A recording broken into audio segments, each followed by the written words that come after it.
Tessa. I gave everything to your brother. You're out.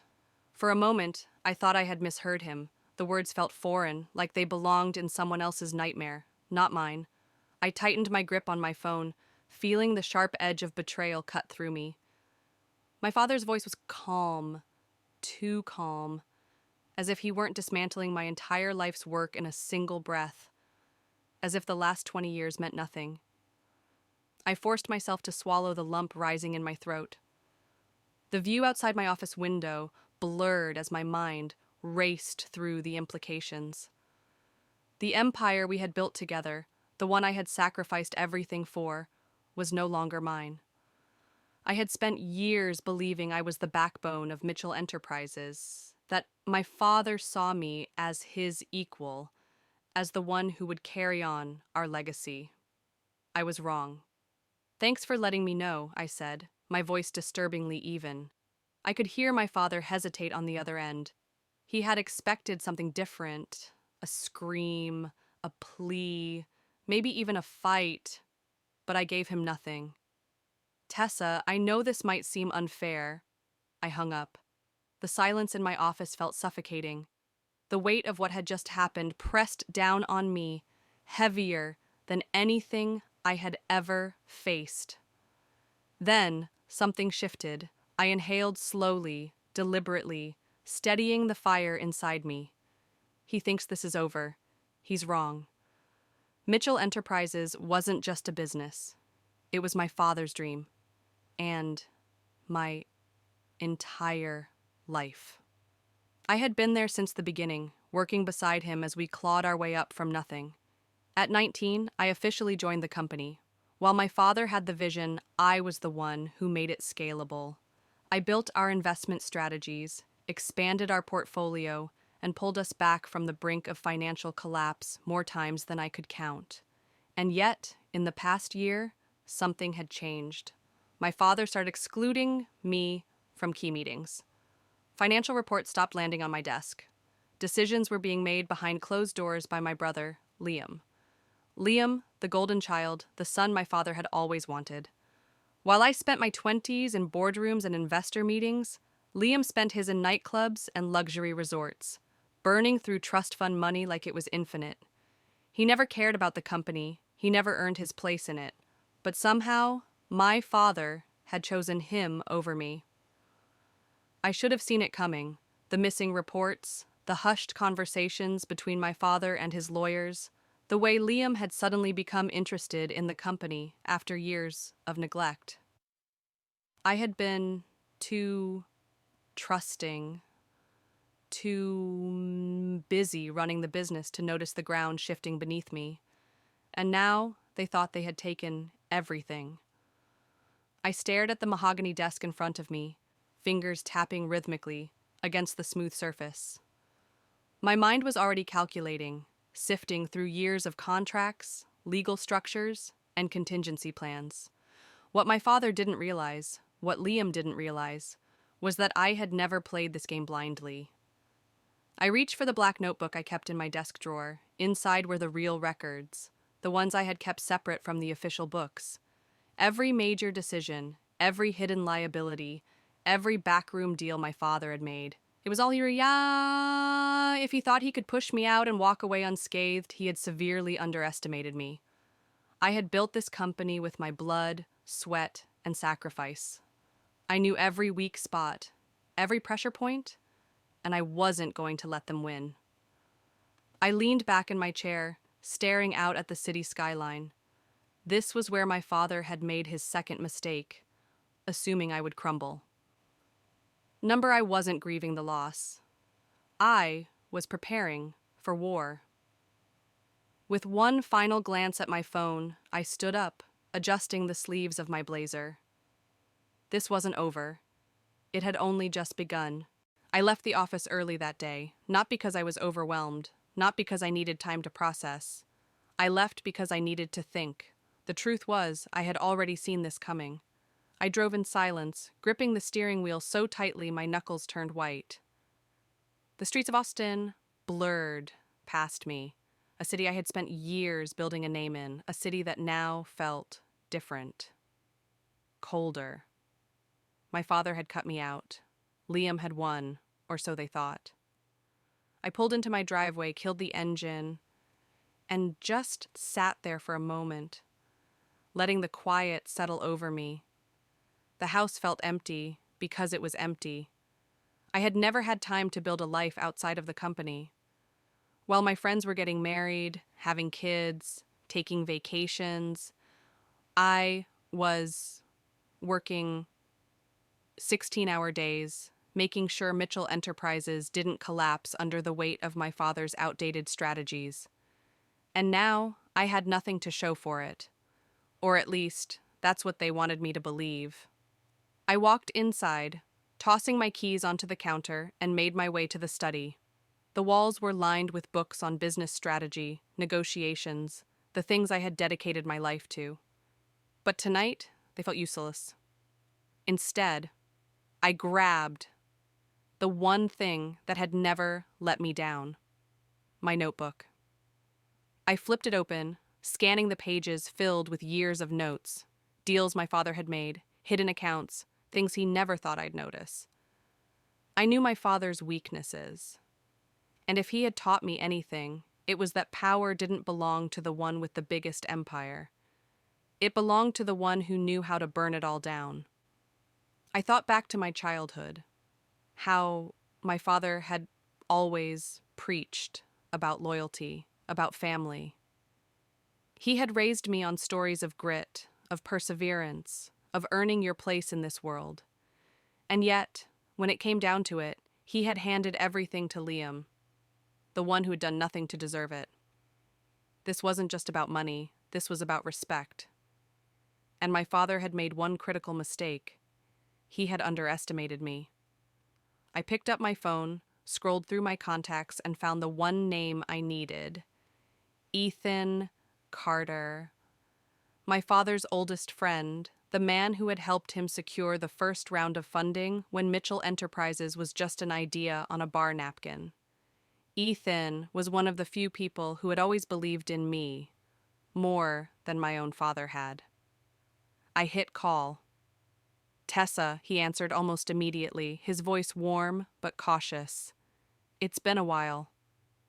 "I need to meet," I said, getting straight to the point. "It's about my father." There was a pause. Then he sighed. I figured something was going on. "Meet me at the club in an hour." I hung up and grabbed my keys. If my father had rewritten the rules, then so would I. The private club was exactly as I remembered, filled with old money men who had built their empires the way my father had. Ethan sat in the back, nursing a whiskey, watching me approach with the same calculating look he always had. "So," he said, swirling the glass, "tell me what happened."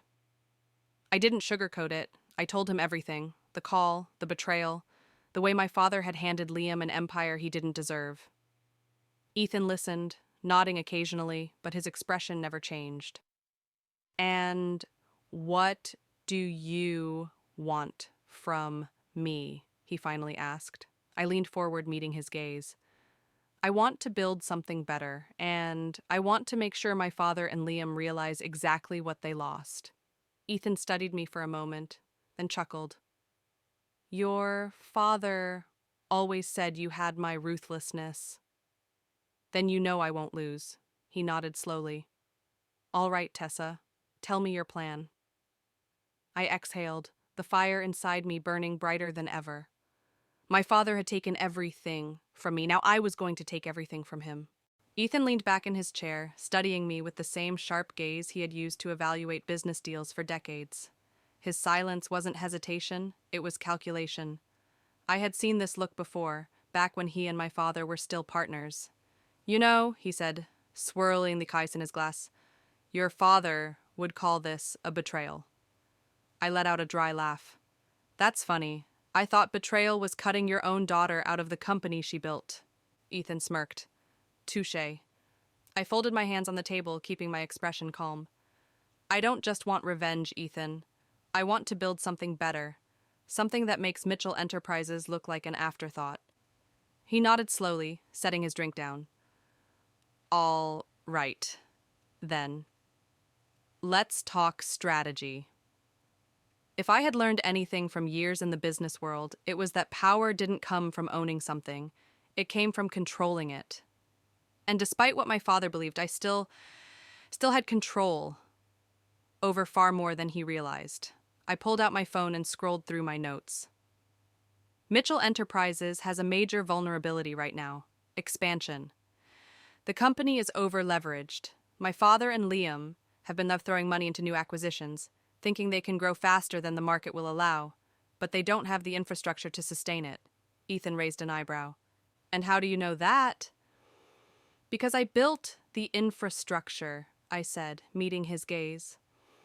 I know exactly where the cracks are, and if those cracks get a little wider, the entire thing collapses. Ethan let out a low chuckle.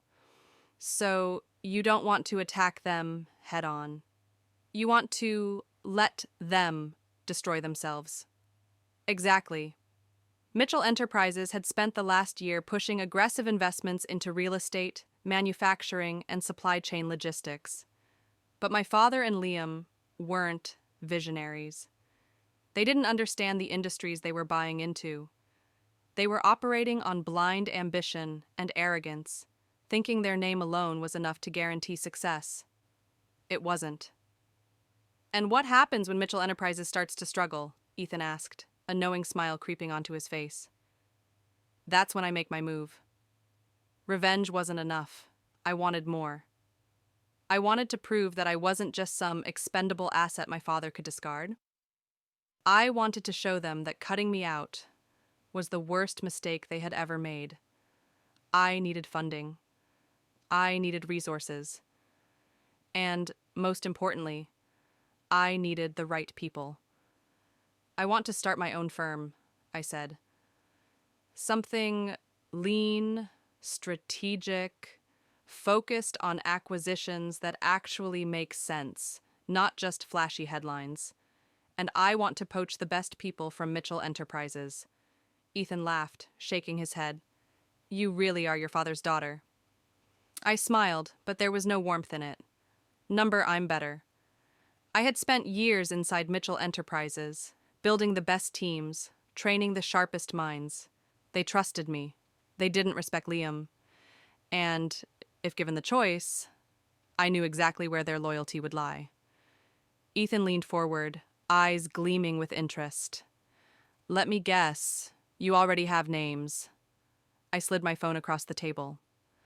On the screen was a list of top executives, project managers, and financial analysts. The backbone of Mitchell Enterprises. These are the people who actually keep the company running, I said, and I guarantee you half of them would walk if given the right opportunity. Ethan whistled. You don't waste time, do you? I don't have time to waste. Ethan leaned back, considering his options. All right, Tessa, I'm in. Those 3 words were all I needed. Within a week, I had secured initial funding. Ethan introduced me to investors who were eager to back a competitor to Mitchell Enterprises, especially one that knew exactly how to dismantle it from the inside. The first person I called was Danielle Carter, the company's head of risk management. She had been my mentor for years, someone who had seen firsthand how much I had built. Tessa, she answered on the first ring. I heard what happened. It's absolute.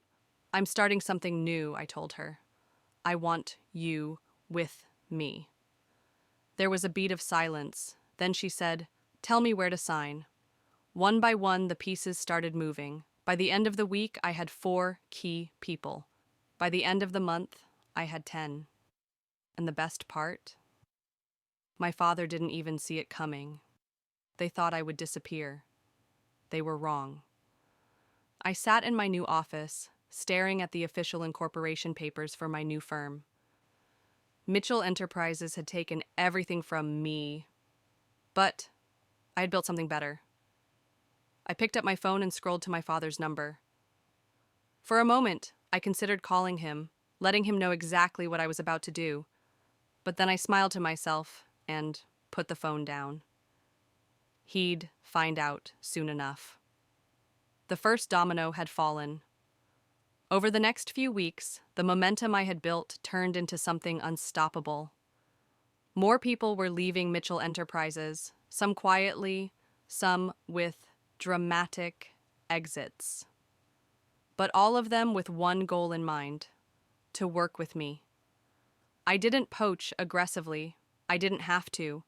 I knew exactly who felt undervalued, who was frustrated with Liam's incompetence, and who wanted out before the company collapsed under its own weight. And the collapse was coming.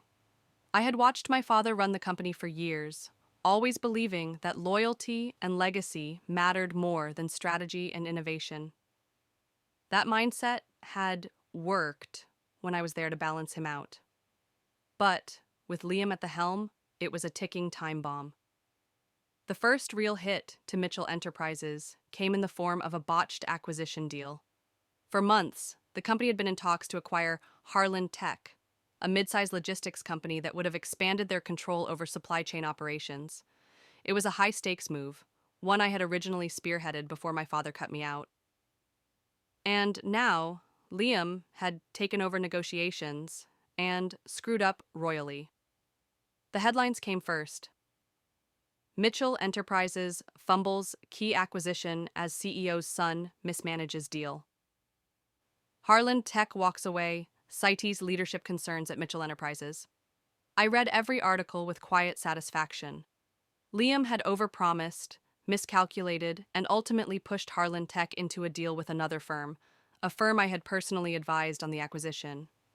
A firm that was now aligned with me. It wasn't enough to destroy Mitchell Enterprises, not yet. But it was the first public crack in their foundation. And I knew my father was watching it all unfold. A call I knew was coming came 2 days after the Harlan Tech failure.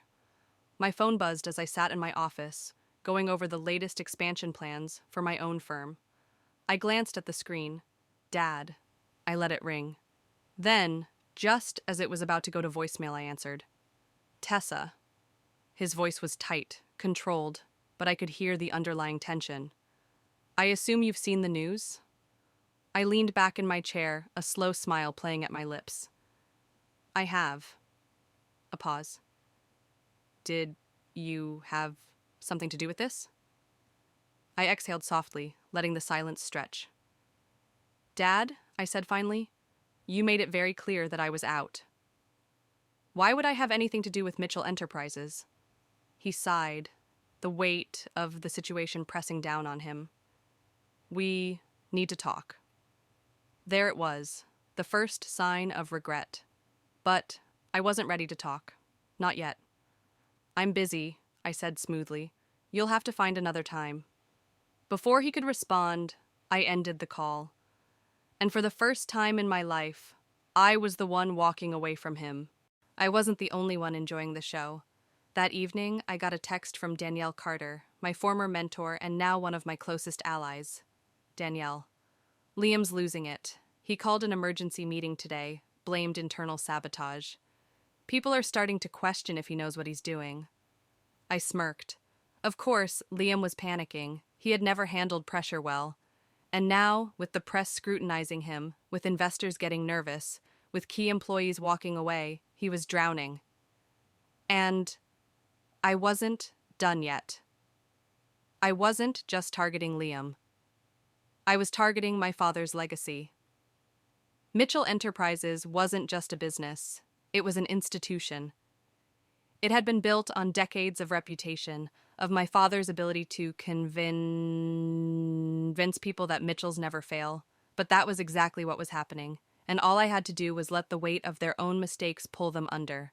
So I made my next move. I called Ethan. It's time, I told him. You're sure, maybe?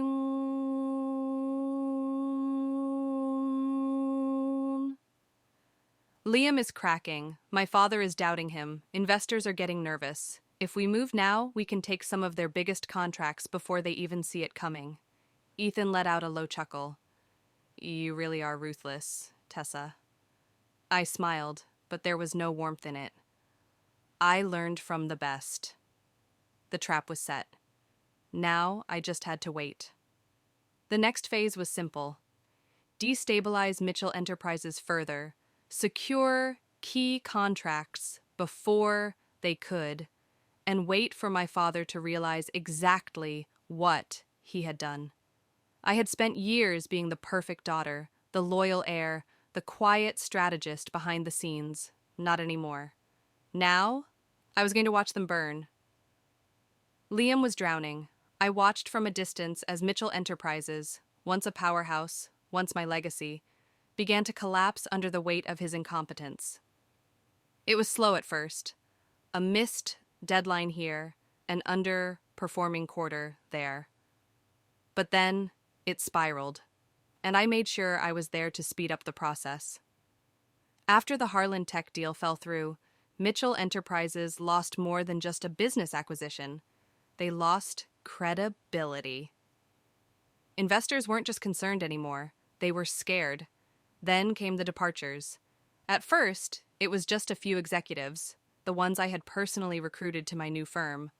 But soon, the floodgates opened. Key managers left, the ones who actually kept the company running. Clients hesitated. Contracts that had once been guarantees suddenly weren't renewed. Investors started calling my father directly, demanding answers. And the best part? I hadn't lifted a finger. Liam was ruining the company all on his own. The second call from my father came late at night. I was in my office, reviewing a contract for my firm's latest acquisition, one that had once been Mitchell Enterprises' biggest client. The irony wasn't lost on me. I let the phone ring 3 times before I answered. Dad. His voice was different this time. Not angry, not arrogant, desperate. Tessa, listen, we need to talk, in person. I leaned back in my chair, tapping my fingers against my desk. What for? A pause, then a heavy sigh. Liam is struggling. The board is concerned. There are financial issues that need addressing. Financial issues. That was putting it lightly. The truth was, Mitchell Enterprises was bleeding money. Every failed deal, every bad decision Liam made, chipped away at the foundation. And you think I can help? I asked, feigning innocence. Tessa, please. My father's voice dropped to something almost unfamiliar. I know you're angry, but you're still part of this family. You've always been the smartest one. We need you. Ah, there it was. For the first time in my life, my father was admitting what I had always known to be true. But it was too late. We met at his office the next morning. The tension in the room was suffocating. Liam was already there, sitting stiffly in the chair beside my father's desk. His face was pale, his usual cocky smirk nowhere to be found. He knew. They both knew. Tessa, my father began, we need to restructure the company. The losses have been significant. Define significant, I said, folding my arms. Another pause. Then he slid a folder across the desk. I opened it. And there it was. Mitchell Enterprises was on the verge of bankruptcy. My father, the man who had built an empire from nothing, had let it crumble in less than a year because he had handed everything to the wrong person. I closed the folder and met his eyes. What do you want from me? He hesitated, then quietly, almost painfully, he said, come back. Help us fix this. I could have laughed. I could have thrown the folder back at him and walked out, but I didn't. Instead, I let the silence stretch between us, savoring the shift in power. Liam, the golden child, was silent now. No arrogance, no entitlement, just fear. And if I don't? I asked, watching my father carefully. He exhaled. Then we lose everything. I tapped my nails against the folder. This was it. The moment I had waited for. They had underestimated me. They had discarded me. And now they were begging for my help. I'll think about it, I said smoothly, standing up. Liam's head snapped up. Wait, what? Dad, she can't just... She can do whatever she wants, my father cut in. Liam's mouth clamped shut. I turned to leave. I had already won. And the best part? They still had no idea what I was going to do next. I didn't go back to Mitchell Enterprises. I didn't return their calls. I didn't respond to their emails. I didn't even acknowledge the carefully worded letters my father sent, each one more desperate than the last. I let them wait. I let them wonder. And while they were drowning in uncertainty, scrambling to fix the mess they had created, I made my final move. 1 month after that meeting, the news broke. Mitchell Enterprises officially files for bankruptcy amid leadership crisis. The article was brutal. It detailed everything: the failed acquisitions, the mass departures, the fractured leadership. Liam's name was plastered across every headline, the face of the company's downfall. But the part that interested me the most? The section about their assets.